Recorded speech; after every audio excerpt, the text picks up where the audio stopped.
하스에게는 흔들리니 러비드나 타고리 똥똥 아세마살 바라제르 정고 하방니 부합비 시비 제그이 더더 못하고 바라이토고 아부하이케마 তিনি শ্রাংসালো সেইগ্রন্থনি হায়ঙ্গনের সিনেমা মানজাগ রবীন্দ্রনাথ ঠাকুরনি আজেমাসাল পারাইজাকা বাংলা সাংস্কৃতিক প্রদীপ খাক্তই আসালো উমাকান্ত রিংনক পুস্কনি সিবিং কাইসা হিমপতক দিফাইজাকা আজেমা সাদরক সাবই খুবই ভালো লাগছে।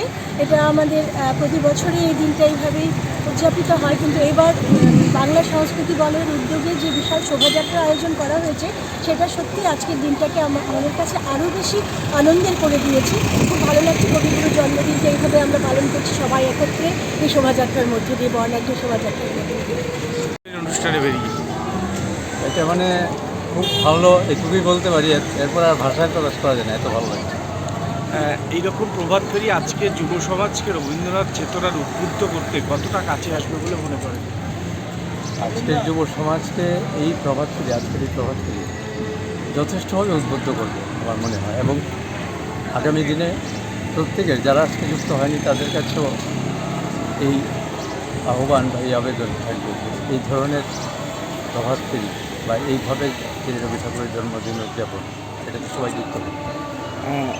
ইংরেজি বা হিন্দির দাপটে যখন বাংলা ভাষা একটু একটু করে কোণঠাসা হচ্ছে, অনেকে বাংলা বলতে চাইছেন না, সেই জায়গাতে দাঁড়িয়ে রবীন্দ্রনাথ ঠাকুরের কবিতা, গান, আবৃত্তি আগামী দিনে যদি যুব সমাজের কাছে না পৌঁছানো যায় বা বাচ্চাদের কাছে না পৌঁছানো যায়, তাহলে তারা তো বাংলা ভাষাটা সেইভাবে মাধুর্য পাবে না।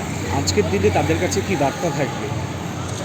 তাদের কাছে একটাই বার্তা থাকবে, সংক্ষেপে বললে আমরা, যে আজকের দিনে আমরা বাংলা সংস্কৃতিকে ভীষণভাবে আমাদের নিজেদের মধ্যে রাখতে ধরা দরকার। অন্য সংস্কৃতিকে আমরা সম্মান জানাবো, শ্রদ্ধা জানাবো, কিন্তু নিজেদের সংস্কৃতিকে বাদ দিয়ে, এবং এই ধরনের যে আমাদের শুধু রবীন্দ্রনাথ না, যে পঞ্চকবির মধ্যে আছেন, প্রত্যেকের ক্ষেত্রে আমরা এইভাবে ভাবনাটা নেব।